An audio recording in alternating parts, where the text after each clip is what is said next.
Hello everyone. In my last video, we studied almost three structures present in all the cell. What are these structure?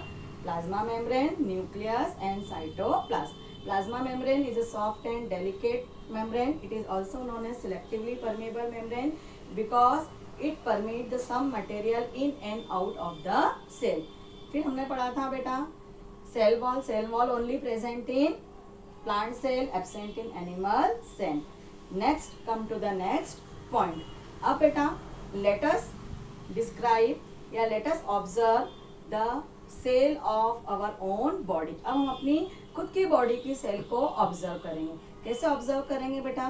तो हम अपनी ही body से कुछ स्कार्पिंग लेके एक स्लाइड बनाएंगे. ये हमारी एक्टिविटी का पार्ट है बेटा. तो ये एक्टिविटी आपको ध्यान से देखना है.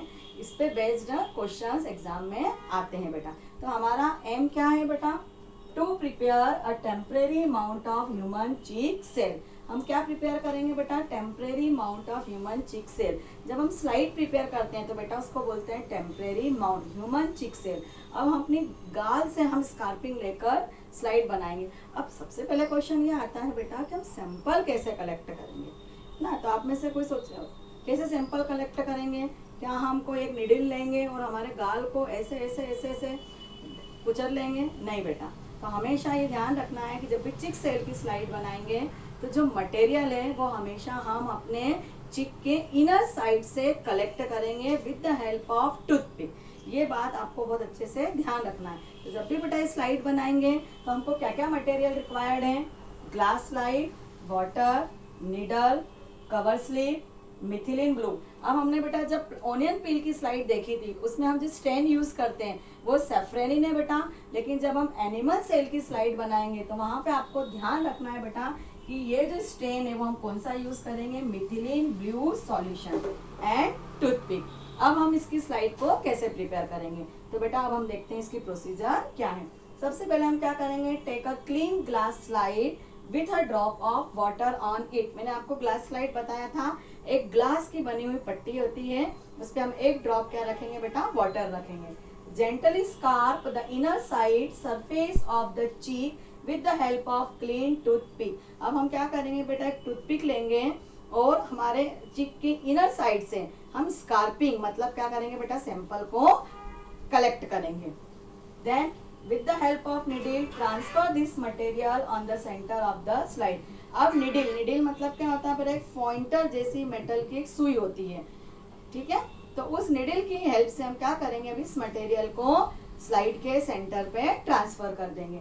नेक्स्ट क्या है बेटा? Now put a drop of methylene blue on it. अब हम इसको कलर प्रोवाइड करने के लिए इस पे क्या डालेंगे? एक ड्रॉप मिथिलीन ब्लू की. हम बेटा स्टेन क्योर यूज करते हैं ताकि जितने भी सेल ऑर्गेनल है बेटा वो अच्छे से कलर्ड हो जाए और हमको क्लियरली विजिबल हो जाए. And put a cover slip. अब हम इस पे क्या कर देंगे बेटा? कवर स्लिप पुट कर देंगे. कवर स्लिप मैंने आपको लास्ट वीडियो में बताया था. जैसे हमारे आई लेंस होते हैं ऐसे ग्लास की बनी हुई पतली गोल एक पट्टी होती है. And observe under microscope. अब हम इस स्लाइड को माइक्रोस्कोप के अंडर ऑब्जर्व करेंगे. अब आपको यहाँ ध्यान रखना है बेटा कि एनिमल सेल के लिए कंपाउंड माइक्रोस्कोप का यूज करा जाता है क्योंकि सिंपल माइक्रोस्कोप में बेटा जितने भी सेल ऑर्गेनेल है वो क्लियरली विजिबल नहीं होंगे. तो यहाँ पे एनिमल सेल के लिए हमेशा कंपाउंड माइक्रोस्कोप का यूज करते हैं. अब बेटा जब भी हम ह्यूमन चिक सेल की स्लाइड बनाएंगे आपको स्टेप ध्यान रखना है.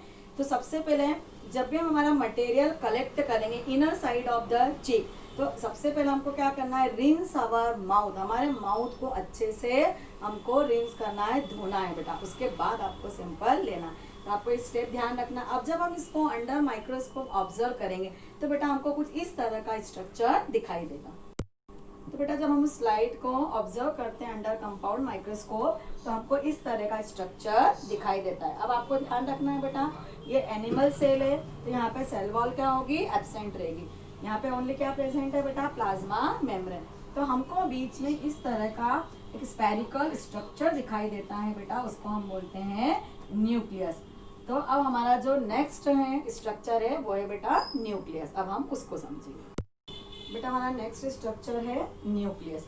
जैसा कि बेटा आपको डायग्राम में दिखाई दे रहा है, ये इस तरह का हमको, जब हम चिक सेल को ऑब्जर्व करते हैं तो इस तरह का जो हमको सेंटर में स्ट्रक्चर दिखता है वो क्या होता है, न्यूक्लियस। इस तरह का स्ट्रक्चर दिखता है। ये जो न्यूक्लियस है बेटा देखिए ये कैसा है, डबल मेम्ब्रेन स्ट्रक्चर। ये आपको डायग्राम में दिख रहा है, डबल मेम्ब्रेन स्ट्रक्चर है। और इसकी इस डबल मेम्ब्रेन को इनर मेम्ब्रेन होती है और आउटर मेम्ब्रेन, इसको हम बोलते हैं बेटा न्यूक्लियर मेम्ब्रेन। अब इस न्यूक्लियर मेम्ब्रेन के सरफेस पे बेटा ये देखिए आप अदर सेल ऑर्गेनल जैसे राइबोसोम प्रेजेंट होते हैं। यहाँ आपको दिख रहा है रफ एंडोप्लाज्मिक रेटिकुलम प्रेजेंट होती है, स्मूथ एंडोप्लाज्मिक रेटिकुलम प्रेजेंट होती है। अब रफ एंडोप्लाज्मिक रेटिकुलम को रफ क्यों कहते हैं बेटा, कि एंडोप्लाज्मिक रेटिकुलम के सरफेस पे राइबोसोम प्रेजेंट रहते हैं। और देखिए आप डायग्राम में स्मूथ एंडोप्लाज्मिक रेटिकुलम पे राइबोसोम एब्सेंट है। फिर इसमें क्या होता है बेटा, ये जो फ्लूइड भरा रहता है, अब ये आपको ध्यान रखना है कि न्यूक्लियस के इनर साइड में जो फ्लूइड है बेटा उसको हम बोलते हैं न्यूक्लियोलस। ये आपको ध्यान रखना है, इस फ्लूइड को साइटोप्लाज्म नहीं बोलते, न्यूक्लियोलस। अब इस न्यूक्लियस में बेटा कुछ आपको ऐसे थ्रेड लाइक स्ट्रक्चर्स दिखाई दे रहे हैं, है ना, इनको क्या बोलते हैं हम, क्रोमेटिड मटेरियल। और जब cell is about to divide, जब सेल डिवाइड होने वाली रहती है बेटा, तो ये जो क्रोमेटिड मटेरियल है रॉड शेप स्ट्रक्चर में दिखाई देते हैं और उसको बोला जाता है क्रोमोसोम। तो बेटा क्रोमोसोम्स क्या होते हैं बेटा, क्रोमोसोम्स जो हैं वो डीएनए एंड प्रोटीन के बने हुए मॉलिक्यूल्स होते हैं। अब आपको यहाँ ध्यान रखना है कि what is the full form of DNA, तो डीऑक्सी राइबो न्यूक्लिक एसिड।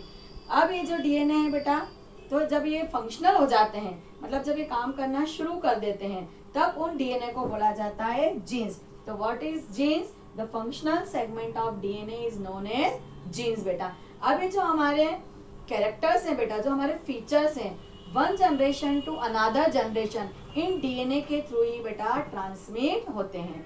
तो आपको ये ध्यान रखना है बेटा, डीएनए का फुल फॉर्म और functional segment of DNA is known as genes. अब अगर बेटा ऐसे ऑर्गेनिज्म जिसमें सिंगल न्यूक्लियस प्रेजेंट है तो हम उसको क्या बोलेंगे बेटा, यूनिन्यूक्लिएट। अब कुछ ऐसे ऑर्गेनिज्म जैसे लोअर ऑर्गेनिज्म है पैरामीशियम, उसमें 2 न्यूक्लियस प्रेजेंट होते हैं, तो उन ऑर्गेनिजम्स के न्यूक्लियस को बोला जाता है बेटा बाइन्यूक्लिएट ऑर्गेनिज्म। और ऐसा ऑर्गेनिज्म जिसमें मोर देन 2 न्यूक्लियस प्रेजेंट है तो उसको हम बोलते हैं बेटा multi nucleate organism.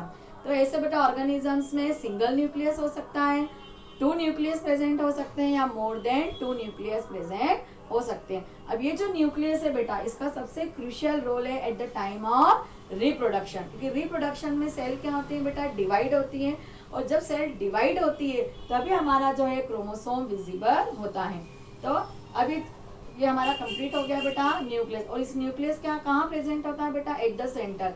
Animal cell में एट द सेंटर प्रेजेंट होता है, ठीक है। और प्लांट सेल में जो क्या है बेटा, वैक्यूल्स इतने लार्ज होते हैं कि जो न्यूक्लियस है ये साइड में दिखाई देता है एट द पेरिफेरी। तो आपको यहाँ ध्यान में रखना है कि एनिमल सेल में सेंटर में दिखाई देता है न्यूक्लियस, और प्लांट सेल में जो है एट द पेरिफेरी दिखाई देता है बेटा। अब ये जो न्यूक्लियस है बेटा, ये क्या कहलाता है बेटा, कंट्रोलर ऑफ द सेल, क्योंकि पूरी सेल को कंट्रोल, ये सेंटर में होता है तो पूरी सेल को कंट्रोल करता है, तो ये कहलाता है कंट्रोलर ऑफ द सेल और प्रोड्यूसर ऑफ द सेल और the master of the cell. तो ये बेटा हमारा न्यूक्लियस कंप्लीट हो गया। अब नेक्स्ट जो है topic we will discuss in next video. Thank you.